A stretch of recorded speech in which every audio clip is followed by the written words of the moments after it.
બનતું કોઈ બીજું હું શું કહું કે તમને કેવું લાગે બેઠા પછી હવનમાં એટલો મારું મગજ ફ્રેશ થઈ ગયું. માતાજી કેવો અનુભવ?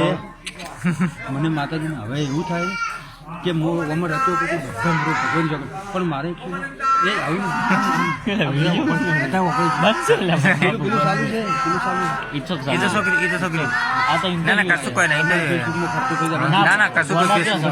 કરવા માંગે ના કશું કઈ કરવા માંગતા નહીં. ભલે તમારી ચેનલ આવી શકે છે બારે સોનદીપભાઈ. વાત તમારી સાચી છે. હા અત્યારે શું છે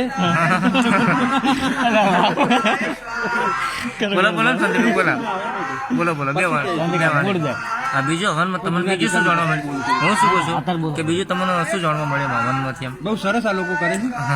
અને હવનમાંથી આપણે ભૂમિ પવિત્ર બને, તો તન મન પવિત્ર રહે, વિચારો સારા રહે. અને હકીકતમાં આ નવી ભૂમિકામાં કરવું જરૂરી છે. નવી ભૂમિકા ભૂમિ હા ભૂમિ અને આ લોકોએ જે યોગ આ ભૂમિકામાંથી બિહારી દીધા છે. બહુ સરસ લાગ્યું મને. પ્રસાદ પણ સારી હતી. આ લોકોએ ખર્ચો પણ કર્યો અને પ્રજાપતિ ભાઈએ સારું બધું કર્યું. સાથ સહકાર ફૂલ છે બધી રીતે. અને હવન ચાલુ જ છે. અને આ બીજું કે કહેવાનું કે આ સ્વાહામ તમને ખબર પડે છે આજે લોકો બોલે થોડા ઘણી પડે છે. હા શું કે આપણે અભિપ્રાય ઓછો ઉઘાડમાં મને લાગ્યું છે સરસ. એવું છે. લોકો આવડે છે 3. કયા આવડે છે એમાં? એ જે આપણે ત્રિકાળ સંધ્યાના ત્રિકાળ સંધ્યામાં તમને શું આમ કે લાગી આવે છે એનું તમને જે ઓલું ભાષાંતર આવડે છે એના પરથી? આમાં શું છે કે સવારે આપણે વહેલા ઉઠીએ એમાં ત્રિકાળ સંધ્યામાં શ્લોક આવ્યો છે કરાગ્રે વસ્તુ મૂલે સરસ્વતી એટલે શું જય તો ગોવિંદમ પ્રભાતે કદે. એટલે કરાગ્રે એટલે ઓગળામાં આપણે લક્ષ્મી વસેલી છે. એટલે કર એટલે હાથ. કર એટલે હાથ. એ તમે સમજો. અગ્ર એટલે ઉપરના ભાગમાં. હા ઉપરના ભાગમાં લક્ષ્મી વસેલી છે. પછી સવારમાં ઉઠો એટલે લક્ષ્મીના પગ દર્શન કરો. પછી પગ મેલતી વખતે કર મૂલે સરસ્વતી કર મધ્ય તો ગોવિંદમ પ્રભાતે કદે છે. વસુતે વસુતમ દેવમ કંસચાણો રમતે દેવકી પરમાનંદ કૃષ્ણ વંદે જગત. આ જે શ્લોક છે એ મને ઓછો આવડે છે. તમે એ સમજાવો તો વધુ સારું. હવે એનું ભાષાંતર ભાષણ કરવા મારે ટાઈમ ઓછો છે. એ તમે સર જણાવશો આનો શું મતલબ થાય? પછી કહે છે ગુરુ બ્રહ્મા ગુરુ વિષ્ણુ ગુરુ દેવ મહેશ્વર ગુરુ સાક્ષાત પર બ્રહ્મા તસ્મૈ શ્રી ગુરુ. પછી તમે માતા છે પિતા તમે બંધુ સખા તમે તમે સર મમ દેવ. ઓમાં 8મા ધોરણમાં મારે ભણવામાં આવ્યું હતું. અધુરમ મધુરમ નયનમ મધુરમ ચરિત મધુર મધુર આધિપતિ રખેલમ મધુરમ. કૃષ્ણ ભગવાનનું બધું જ મધુર છે. મૂલ્ય મધુર છે. ભગવાનનું બધું મધુર જ છે. હવે આપણે લોબુ તો નહીં કરીએ. બાળકો બહુ એકઠા થઈ ગયા છે. એકઠા થઈ ગયા. કોઈ સ્પેલિંગમાં ફેર પડે ના વાંધો નહીં. તમારી ફિલિંગ અમે જાણીએ. બહુ કહેવાનું છે.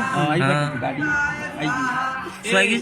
ગાડી એને બધે જવાનું છે બીજું. હા ચલો તો ફરી મળીશું. આ ટાઈમે આજ ચેનલ ઉપર અને લાઈક કરો સબસ્ક્રાઇબ. મારે થોડા ટૂંક સમયમાં યુટ્યુબમાં હું આવી રહ્યો છું. ચેનલ આવી રહી છે મારી. તમે મને નામ શું છે ચેનલ નું જણાવશો તમારે? નામ શું છે? STV શાંતિ ટીવી. બરોબર છે. અને તમે બધા નિહાળજો. જરૂર. અને લાઈક અને શેર કરવા. લાઈક ને શેર તો જરૂર કરજો. કોમેન્ટ ઘંટડી મારજો. સબસ્ક્રાઇબ કરજો. સરપ્રાઈઝ કરજો. બરાબર. અને કેવું છે ઘણું ટાઈમ નથી. બરાબર. ના અમારે બીજા પ્રોગ્રામ કરવા મળીશું. હોતો નહીં. હાઉસિંગ સોસાયટી પ્રજાપતિ કૃપા યોગ મંડળમાં ઘણી વાર આવું છું. મળીશું. લાભ આલો છે તમે તો ખ્યાલ છે. નામ છે DK પ્રજાપતિ. એમના ત્યાં જ. DK પ્રજાપતિ હું ઘણી વાર આવું છું. DK પ્રજાપતિ ને આપણે થોડોક પરિચય ઓછો છે પણ થઈ જશે. એમાં શું છે મારી પાસે ટાઈમ નથી. શેર હું સભ્યમાં નથી યાર. એટલા બદલે થઈને મારે થોડું આવવાનું શું થાય. અને બનતું કોઈ રિટાયર થઈ જાય તો 200 માં રહેવા તૈયાર છે. એવું છે. થતું નથી. તમને એમાં ઇન્ટરેસ્ટ છે? ફૂલ છે પણ હું યાર થોડો વીક છું. એટલે કઈ રીતે વિકસો તમે? એટલે કઈ રીતે વિકસો? એમ કઈ રીતે વિકસો તમે? આવું બધું કરવા તૈયાર છું. કઈ રીતે વિકસો? લઈ ગયેલો છું. ખેલવામાં તમે ના સમજો. એ તો સમજી ગયો બધી રીતે. કે હું અત્યારે આગળ પડતો હોઉં પણ ખેલાઈ ગયો. અને જે આ છે શું છે તમારા અહીંયા? આ દર્શાવશો આના વિશે શું કહેશો તમે? આ છે આપણે ચંદનનો ચોટલો છે. ચંદનનો ચોટલો. ચંદનના શું ફાયદા છે એમ તમે એ રીતે એમ? ફાયદા માટે મારી ચોપડી લાગે.